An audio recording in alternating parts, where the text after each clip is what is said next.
ikaze muri BNP Sport ya nyuma y'umwaka wa 2024 nibaza ko mwagize ibihe byiza mu mwaka ariko naho bitagenze neza mwizere ko bizogenda neza mu mwaka mushasha tugiye gutangura. Tugarutse muri BNP Sport nk'ibisanzwe tuje kuvuga ku vy'inkino ariko niganiro ca nyuma cyo mu mwaka wa 2024 tuje kurabira hamwe ibikuru vyaranze inkino muri rusange. Ndi kumwe na Elwa muri studio. Elwa bayubaye niwe giye kumfasha. Elwa na mahoro? Na mahoro. Usanzwe kwaza muri BNP Sport. Mwakoze kunamiya. Turahera mu gwiseruka ry'intamba mu rugamba n'umwaka bitabiriyemo inkino zo kurondera qualification ya CAN 2025 mugabo ntivyagenze neza kuko bafashe kibanza ca gatatu nyuma ya Senegal na Burkina Faso batsinzwe inkino zine batsinda urukino rumwe ariko kandi banganya urukino rumwe banganje n'igihugu ca Malawi. Elwa ndashaka kukubaza wewe ukurikirana inkino hagufi uri kuraraba vyankiyehe kugira ngo turamwe kuja muri CAN uno mwaka? Ndiko ndaraba aho vyankiye noshobora kuvuga ko muri equipe nationale yacu y'u Burundi hari byinshi novuga bitaragenda bija ku murongo neza bisabwa ko n'imiburiburi hari ikindi kiringo kitari gito kugira ngo bagende bakosora. Aho ndavuga nko mu bijanye n'intunganyo intunganyo novugira imwe ibintu vyinshi tugerageje kuraba kuko mu gihe ufise equipe nationale utahereye hasi wizera abakinyi ndavuga wamanye kuva igihe kirekire udafise abakinyi wagiye uraduza buke bagiye baraca ku rwego rwo hasi bagenda baraduza nivo kugira bazoshike muri equipe nationale y'abakuze baramaze kugera kuri nivo yabo nziza uraza gusanga bikugora. Nikindi kandi novuga ko cagoranye muri equipe nationale twisanze twaguye mu itsinda novuga ko jewe ryari rigoye kuko gusanga uri kumwe na Senegal ukaba amwe na Burkina Faso ni bihugu byo muri Afrika mu burengero mu bijanye n'umupira w'amaguru bimaze kuba bigeze kure cyane par rapport y'igihugu cyacu cy'u Burundi. Malawi twarakinye nayo novuga ko nayo natworeye ko tuyiri hejuru kuko niyo twanaronse ko nayo manota ane twaronse mu kubatsinda imatch imwe tukagira iyindi match nire. Novuga rero muri equipe nationale yacu y'u Burundi hariho byinshi byo gukosora byo kwiga mu bijanye n'intunganyo na cyane bakagerageza guhera hasi mu kuduza abakinyi babacishije muri equipe nationale y'abakiri bato kuduga kugeza baze kugira muri national team y'abakuze bamaze kugera ku niveau ishimishije. Uvuze ikintu c'abakinyi bakiri bato nka Senegal ugiye kura nk'abakinyi badusinze muri match retour Peti yadusinze afite imyaka 20 yonyene. Senegal yo bamenye gutegura kuko ugiye kuraba amashane yabo canke CAN ya U20 kuno baba bameze n'igihugu camaze gutegura uhereye ku ma generation kuvuga kuva kuri U17 kuduga gushika kuri U23 usanga ari equipe imeze neza yamaze gutegura ariko aho nyene bimaze twasana ko barasozera inkino zo mu matsinda niho haba impinduka muri equipe nationale. Etienne Directeur umumenyereza baramukura bavuze ko arwumvikane bwabaye hagati yabo amarasesa amasezerano baca bamusubiza na Sangwa Patrick yaraje avuye mu gihugu c'Ububirigi. Sangwa Patrick araje ni navyo twaranabiyaze ko muri BNP Sport ubwo niwo muti kugira ngo tubone equipe nationale ikomeye ishobora kwitaba igikombe c'isi canke igikombe ca Afrika kuko mu mwaka uza turabandanya no kurondera qualification y'igikombe ca Afrika c'2027 niwo muti uzotuma twitabira igikombe ca Afrika canke igikombe c'isi. Ngerageje kuraba Sangwa Patrick ni umumenyereza afise impamya bushobozi yo rwego rwo hejuru par rapport y'abandi bamenyereza bari bamaze guca muri equipe nationale y'u Burundi na cyane b'abarundi. Rero twisunze ivyo yemeye tukaraba n'intunganyo nshasha cyane staff yiwe yazanye twashobora kwizera tumuha icizere kubera ivyo ya presence yiyemeje ko n'imiburiburi igihugu cy'u Burundi muri CAN ya 2027 dutegereza kugira iyo presence tukajya turaba n'ivyo yagiye aremera mu kuvuga ko agiye ku restaurant imigenderanire hari hagati peut-être equipe nationale n'abandi bakinyi baba binational aho yemeye ko ashobora kuza aravugana n'abana bariya meme n'abakinyi bamwe twavuga ko batari bafise cyane mu mutwe wabo ko boza gukina equipe nationale hama bakaba convaincre mu kuberekana cyane plan ziwe azozana muri equipe nationale impinduka kuko tutabeshanye muri equipe nationale imidogo yo yari hari kubijanye n'imigenderanire hagati novuga ya staff byagiye biraboneka bagiye baracanamwe bagenda badahuriza ku bitari bike. Rero Sangwa Patrick reka twizere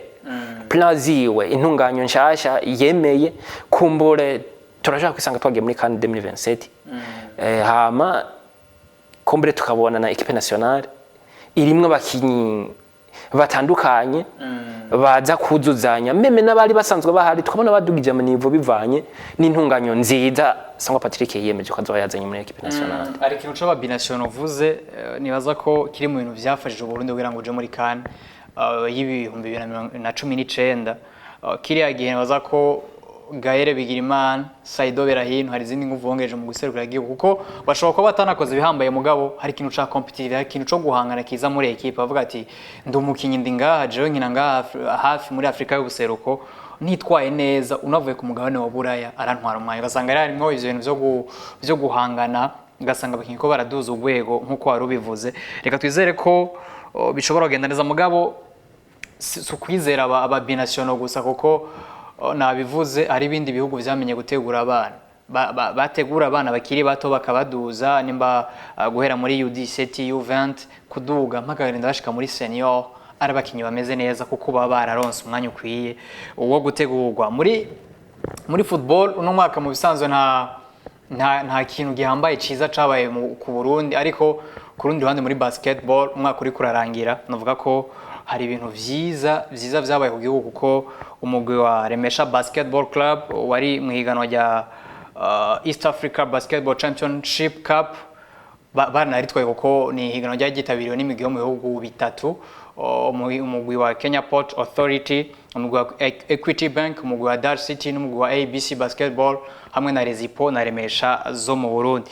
muri izo nkino Remesha yitwaye neza isindi nkino zose itwara igikombe itera iteka igihugu kuko ntitwari dorose kubona umugwi wa basketball utahukana igikombe ukuye hanze y'igihugu akizana mu Burundi basketball uno munsi tubonenga iriko iravyuka mugabo hari kibazo nagumye nibaza kubera ki tubona ama club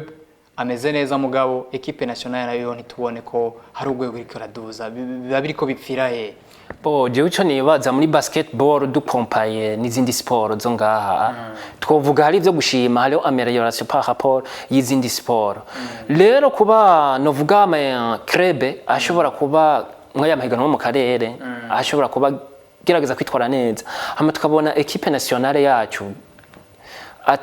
novuga ata amaresultat ari positif ya registre kenshi jewe ikintu nibaza muri equipe nationale yacu sinzi ko abajuere peut-être bataba bari motivé kuko hagana motivation irakomeye cyane mu bijanye no kwitanga mu gihe muri ko muri tanga ata motivation canke mutabona neza orientation yiyo mushaka kugera mukabona mengo harimo ibintu birimo gifungo mba numva nyene mba mbona nyene bitaheza ngo bice bigenda neza mu gihe muri club kuko intunganyo za club ziratandukanye n'iza equipe nationale kuko umukinyi yakokira club irashobora kubikora ibishoboka byose ikamumotiva buri kimwe cyose gishobora kumutuma yitwara neza mugabo mara kugenda muri equipe nationale kuko equipe nationale ihuriramwo abitwa ko baselection bameze neza bagaca basanga rero ya motivation nk'iyo bafise muri club ntimeze neza bien sûr amaresultat ntaza kubaramba jewe nico nibaza ko peut-être muri equipe nationale ikindi kuri ico uno munsi muri basketball harimo abakinyi benshi b'abanyamahanga abangaha muri championnat akenshi baza kuba benshi iyo umugwi umaze guseruka muri Road to Bar muri Elite 16 ugenda ubona ko nkuru nani ngoma ndarugaruka ko mu kanya uko bagenda baraduga nimba bavuye muri Road to Bar bagiye muri Elite 16 usanga bagenda bongera abandi bakinyi b'abanyamahanga naco cyo nabonye federation y'umupira w'amaboko mu wundi basketball yakoze kuko baragabanije igitigiri c'abakinyi bazohora bakina b'abanyamahanga muri mwihigano rya basketball mu Burundi reka tugaruke ku urunani wari gwitabiriye amahiganwa n'amahiganwa yo kurondera uburenganzira bwo gukina basketball Africa League bararenganye mu karere muri East Division kuko batangura muri Road to Bar hanyuma urenganya kaja muri Elite 16 urunani vyagiye kwanka ku rukino rwa demi finale rwari gutuma baronka qualification ya Bar direct kuko ni match bakinye na Creole Star match itabore kuko batsinze 90 kuri 82 bituma babanza kurinda ico no kwita wild card ni nk'umugwi warigenjeje neza mu yatsinze kuko n'imigwi yabaye ya gatatu mu turere kuko hari aho umugwi muri Côte d'Ivoire uri kuhiganirwa ico kibanza n'Urunani Basketball Club. Urunani ntivyashotse bikunda mugabo amahirwe nubwo atari menshi aracari uko ushobora kwitabira BAL bagakora nk'ivyo Dinamo yakoze. Uravye Urunani parcours bari bagize ukaraba road bari bagize ukara naho barageze muri Elite 16 uno mwaka twovuga ko basketball yo mu Burundi tuyishira ku rugero rwa ndiko ndagerageza kuraba Urunani yindi migwi yose kena igihiganwa ry'umupira w'amaboko ngaha mu Burundi je ndiko ndaraba vraiment je ndashima kubera bon uriko uraraba igihugu cy'u Burundi bagikrasa mu bijanye ni peut-être n'izi nkino za basketball canke wanashima n'izindi nkino urasanga tuba turi mu bibanza by'inyuma usanga turi hasi ivyo byose biva ko biva kuri bon visibilité ya championnat yacu uburyo burimwo mu gihe rero uburyo bumaze kuba ari buke muri championnat canke wanashima tuvuge muri rusangi igihugu no vuga economiquement parlatari bya cyane ivyo byose biraza ku affecta imici itandukanye bya sport rero kuba Urunani barakinye bakagera ku ntambwe nk'iyo yose bakagera demi finale bikanka bamaze kugera ngaho je ku bwaje umuntu abari karara bagakompara peut-être ni no mu bindi bihugu aho baba bageze sirtu mu ntunganyo n'uburyo bashiramo jewe novuga ko umuntu atobigaye novuga ko basket yo mu Burundi wana nashima je sinotinya kuvuga ko muri sport dufise ngaha mu Burundi novuga ko ari wana nashima dushobora kuba tuvuga ko turi heza par rapport niyo twoserukana tukarata aho imigwi yacu Dinamo Urunani zishobora guseruka kabona ko zishobora gutera ubwoba iyindi migwi yo mu karere itandukanye tutanibagiye imigwi komakomeye mu bihugu bimwe bimwe mu bya basket ikomeye nka za Mozambique hari za Afrique du Sud gutyo. Urunani byakunze mugabo aracari amahirwe ya wild card baracizeye ko bishobora gukunda mugabo amahirwe si menshi cyane kuko arivyo vya visibility ariko uravuga baraba buryo urukino rukundwa muri ico gihugu bashobora gusanga navyo shobora kubabera intambamye kugira ngo baronke iyo wild card. Ikindi cabaye muri uno mwaka turiko turasozera ni Jeux Olympiques zabereye i Paris. Jeux Olympiques twari duserukiwe n'abanonzi bashika kuri batandatu harimo ico novuga cabe kuko nta mudari numwe watahutse mu Burundi kuko abanonzi baduserukiye ntibitwaye neza nta wovuga ko nivyo kugira ngo umuntu yitware neza Francine akunda kwivuga ari byinshi akenera ntivyakunze mugabo icabaye novuga ko ari nk'iteka ku Burundi no kubona umwana akina urukino rwo koga Eliora afite imyaka 14 yaserutse muri Jeux Olympiques nivyo nivyakunze batwara umudari mugabo ni ikintu cyo kwishimira kuko kubona umwana afite imyaka 14 ageze ku rugero rwo guserukira igihugu muri natation si ikintu gitoya umuntu yofata minenego nivyo nivyakunze nta mudari twaronse mugabo ico naco kiri mu byo twokwishimira. Ku mugabane wa Afrika habaye vyinshi ariko ndashaka ko duca cyane kuri CAN kongere duce ku birori byo gutanga ubushimwe bw'abakinyi bigenje neza ku mugabane wa Afrika. CAN yari yatanguye igenekezo rya 13 kwezi kwa mbere isozerwa kujya 11 kwezi kwa kabiri uno mwaka turiko turasozera abenshi ngira ngo baba bavyibuka ni urukino rwa nyuma rwahuje Côte d'Ivoire na Nigeria urukino rwarangiye Côte d'Ivoire itsinze twari igikombe cyari cabere mu gihugu ca Côte d'Ivoire nyene warakurikiranye inkino za CAN Côte d'Ivoire twaye igikombe wayibonye gute uravye ko yatanguye benshi bagera bavuga ati nibihamana wowe wibonye gute? Nanje shobora kuja mu je sinavuga ngo cyabaye ikihamana kuko ubwa nyuma Côte d'Ivoire yarerekanye ko iri muhira bien sûr ifise n'abakinyi bashoboye kubabo baha igikombe ariko mu ntango uri kuri Côte d'Ivoire parcours bagira mu nkino batanguye gukina zo mu matsinda ubwo urabona ko Metfo baratsinzwe baranganije ugasanga naho ne bashoboye kuba bagira nk'amacinye n'igihugu umuntu atari yiteze basi umupira bakina ukabona ko ari umupira udashobora kutwereka igicapo cyaho ko badashobora kuzogera kure mugabo uko inkino zagiye ziradugenda niko bagiye barerekana ko bakomeye batera batwereka umupira ukomeye batera batwereka cohesion hagati yabo aho bace batangura gutsinda bakonvence kugeza batwaye igikombe rero Côte d'Ivoire novuga ko jewe yarandyoheye surtout ku nkino zo guhera muri za quart de finale kugenda kugira bagere kuri etape yo gutwara igikombe. Habaye n'impinduka bari muri kane kuko bari bafite umumenyereza w'umufaransa Jean Louis Gasset, mu nyuma baramwirukana abonye ko umusaruro utari kuragenda neza nko bariko bivuga, bazana yari cegera ciwe yari Emerse Faye, niwe bazanye umumenyereza w'icegera. Nta bintu byatari amaze ko n'ivyo yaramaze kumenyeza mu gihugu c'Ubufaransa, mugabo nta mateka menshi yarafite canke ibintu vyinshi baramaze gukora umupira w'amaguru. Araza arabatwara abafasha gutwara CAN bari muhira. Emerse Faye ni ubuhinga bwiyo canke n'ubundi hari habuze ico kintu mugabo abakinyi beza ku ruhande rwa Cote d'Ivoire bari basanzwe bahari. Novuga mu bisanzwe jewe abahagariki abantu abamenyereza mu bisanzwe munyereza arashobora kuba afise izina komeye, afise wananashima n'abakinyi beza, mu ugasanga uko kunywana hagati yawe ndavuga kuri za tactique akoresha hamwe na equipe yiwe ugasanga vyanse wananashima hakaza umumenyereza twavuga ko kuri palmarès ugasanga nuvuga ari hasi yiwe, mugabo yaza ugaca usanga ajemengo azanye nuvuga urushinge ruri mu muti canke tactique ziwe aje kuzana ukamengo aje kuzemprenye mu bakinyi neza cyane kujana ugaca usanga biragenze neza. Tutanibagira ko hajya mu bisanzwe yufise umumenyereza w'umuzungu. Jesse nibaza ko barashobora guhuza cyangwa barashobora gukorana, mugabo sinumva ko bishobora kunywana nkuko muba muzanye uwiwanyu ijana kwijana nyene peut-être ivyo babwira mushobora kuba mubitahura ningoga cyangwa mushobora kumwiyumva mukumva mumuyoboka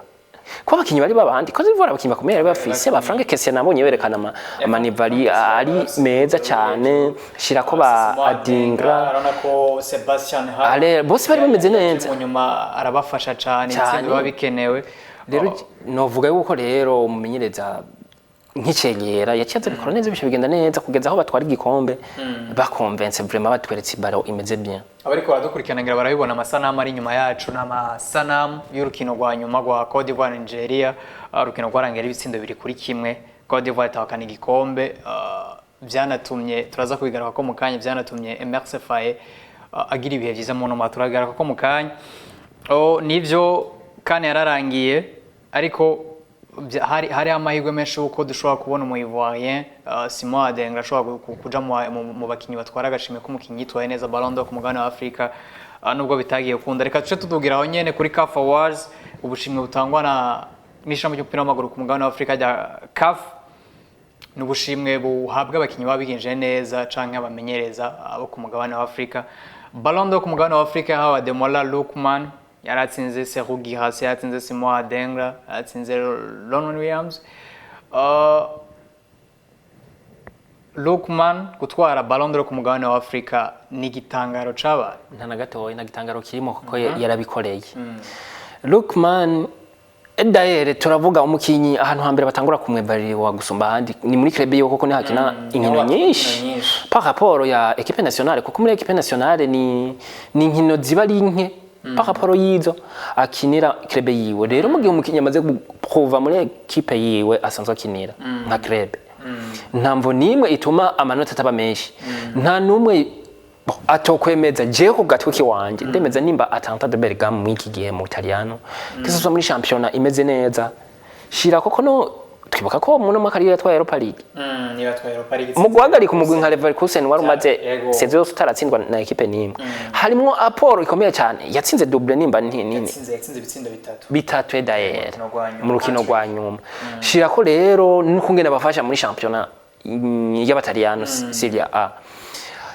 araza no muri kane hose yabyifashemo neza. Nimba Nigeria yageze ku rukino rwa nyuma harimo apport idasanzwe ya Ademola Lookman. Rero je Ademola Lookman ko yaratwaye igikombe, ko yaratwaye agashimwe ndavuga Ballon d'Or yo muri Afrika, arabikwijana kwijana. Abasigaye bose bo barakoze byiza, baza bakwirikira inyuma yiwe, nta erere nimwe yabayemo. Aragakwijana kuko ni nagashimwe katanze umugabo, nta majambo menshi yagiye avuga uko uwo bavuga ko basa nabange cyane yari Serhou Guirassy munyagine, mugabo ugiye kuraba nawe nivyo yitwaye neza muri club yari muri Stuttgart,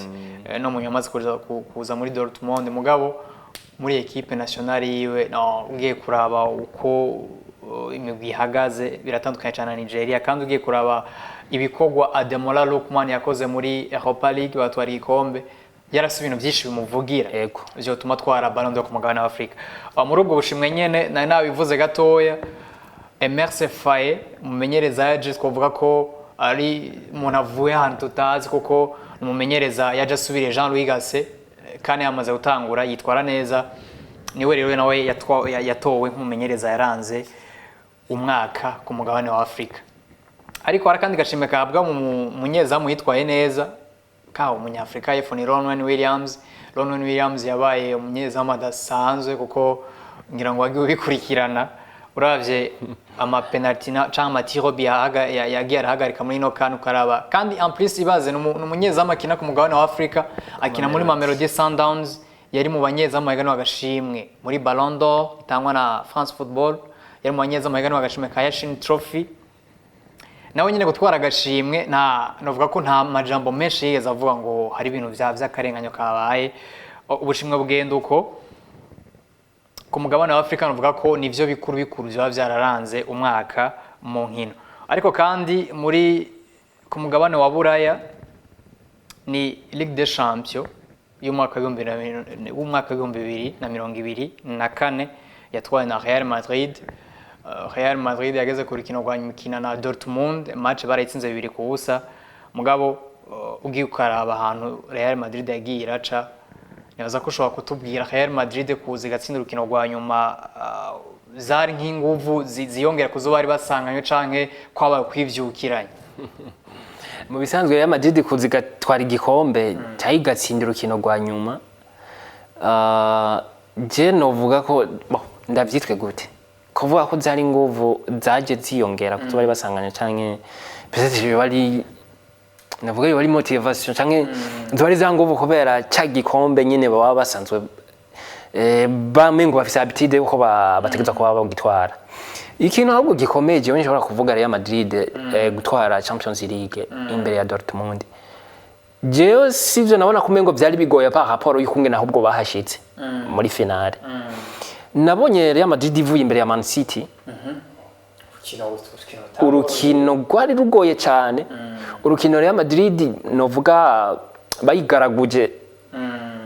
agati barayigaragura kuva ku kambere ya defense urukino rwose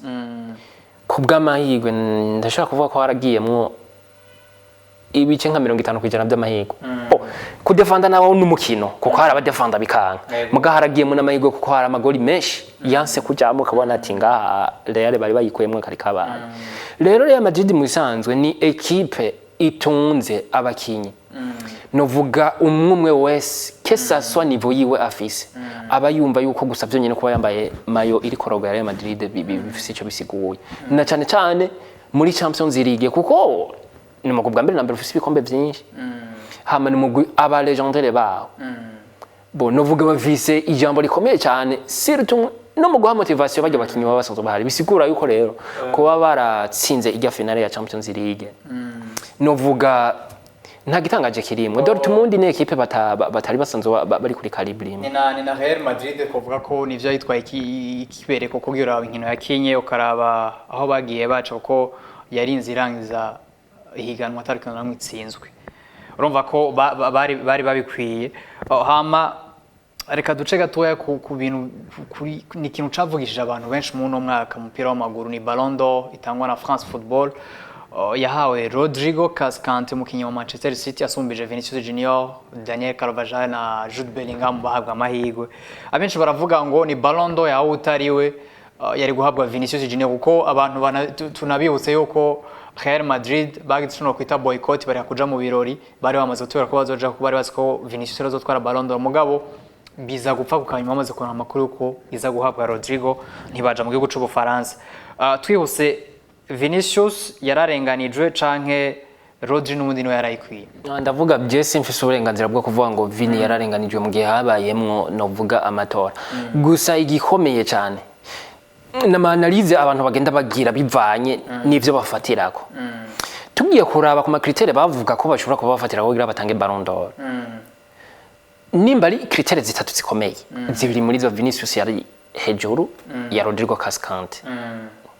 nimba naho hoba harabayemwo ibindi biri à l'extérieur izo critères ivyo navyo urumva ni ibintu bitari palpable par exemple nk'ivyo bavuga bamwe ngo Vinicius ngo yazize ngo Florentino Perez ngo kubera ngo Florentino Perez yari aratete yari gahiganwa bagomba kuzana gimi Super League riza ku concurrence UEFA amabica bituma peut-être Sefere ntibavuga rumwe na Perez babiryami kuko ama Vinicius bakamwa Ballon d'Or mu kivyo n'ibintu nta byemeza ijana kujana twa duvise rero ndavuga ngo nimba Rodri Cascante baramuhaye Ballon d'Or jewe je suppose ko bayimuhaye nta kundi arayikwiye mugabo nimba nk'abantu twarabye baro tukaraba ingene umwe wese ku gatwe kiwe yigenjeje nawo harira uko Vini ibintu yakoze vraiment birengeye byo Rodri Cascante yakoze ni ikintu cavugije abantu benshi na cyane bakunda umupira w'amaguru baravuga ngo Vinicius yarakwiye kano gashimwe ariko nivyo ntiyagahawe hariho n'iyindi mpamvu yatanze uvuga ko kuko Real Madrid yafise abakinyi batatu bafise amahirwe harimo Vinicius, Jude Bellingham na Dani Carvajal baravuga ngo amajo ashobora kuba yarasanzaye kuko urumva gutora Vinicius nuko bafise uvuga ati haraho bihura na Real Madrid rimwe ugasanga avuga ati reka ndayagabura usanga bariko barayasanzaza navyo biri muri bimwe vyatanzwe nk'impamvu yatumye Vinicius adatwara kano gashimwe mu bundi bushimwe bwatanzwe na France Football harimo ko umukinyi w'umwigeme yitwaye neza ni Aitana Bonmati umukinyi wa FC Barcelona yatwaye Ballon d'Or ku ruhande rw'abigeme umumenyereza w'umwaka wabaye Carlo Ancelotti nubwo ataritavye ibirori harimo kandi umunyezamu Emiliano Martinez niwe twatwaye agashimwe ka Yashin Trophy ku munyezamu yitwaye neza agashimwe kahawe umwana kiri muto kahawe Lamine Yamal tumuvuga ko vyinshi kuko uravye sezo yagize uburyo yitwa uravye aho yagize uko yitwa ari kumwe n'umugwi wiwe ntawo muvuga ko vyinshi cane gose kuko agashimwe novuga ko kubganje yaragakwiye reka twihute gato nakanya gatoya umunota umwe turavuga kuri Vinicius yavuye atwara agashimwe ka FIFA the best katangwa n'ishami ryo umupira w'amaguru ku isi FIFA ahabwa agashimwe k'umukinyi w'umugabo wigenje neza uwo mwaka Vinicius nibaza ko nta majambo menshi yavuze nkuko byabaye kuri Ballon d'Or ko ari kubera amajambo menshi yabaye kuri FIFA the best nkuko byabaye kuri Ballon d'Or nta majambo menshi yari kuvugwa kuko bagahaye uwaragakwiye bisanzwe ahubwo amajambo menshi yari kuvugwa n'ubundi yo batakama bagaga uwundi mukinyi Vini rero agashimwe yaragakwiye nicyo gituma nta majambo menshi yavuzwe ni byabaye kuko nta majambo menshi yavuze kuko ugiye kuraba akenshi umukinnyi atwaye Ballon d'Or ya France Football ni nawe yatwara FIFA the best ya FIFA kuko Messi afise Ballon d'Or 8 afise FIFA the best 8 Cristiano afise Ballon d'Or 5 afise FIFA the best 5 Modric afise imwe Ballon d'Or ya France Football afise FIFA the best imwe itangwa n'ishami ry'umupira w'amaguru ku isi FIFA rero navuga ko ni bimwe mu byavugije abantu mu nkino muri uno mwaka nivyo byarabaye bikurikirwa n'amajambo mugabo ntibibuza ko agashime kaba katanzwe ivyo tugarutse ko ni bikuru byaranze inkino nivyo habaye byinshi mugabo ibi nivyo bikuru byaranze inkino bayubahe Eloi niyo twari kumwe wakoze cyane kudufasha muri BNP Sport nibaza ko n'umwaka ukurikira tugiye gutangura tukwikoze kuzotwitaba nta kibazo na kimwe makoze kudutumira turabakunze ba sport tuyikurikiranira hafi nta mvu nimwe rero izotuma tutaba hamwe mu bisanzwe urakoze cyane bayubaherwa reka nshimire mwese mukunda BNP Sport mukunda BNP TV ndabifurije umwaka mwiza w'ibihumbi 2025 muze muronka ivyo mwifuza vyose ahanje naho mu mwaka uza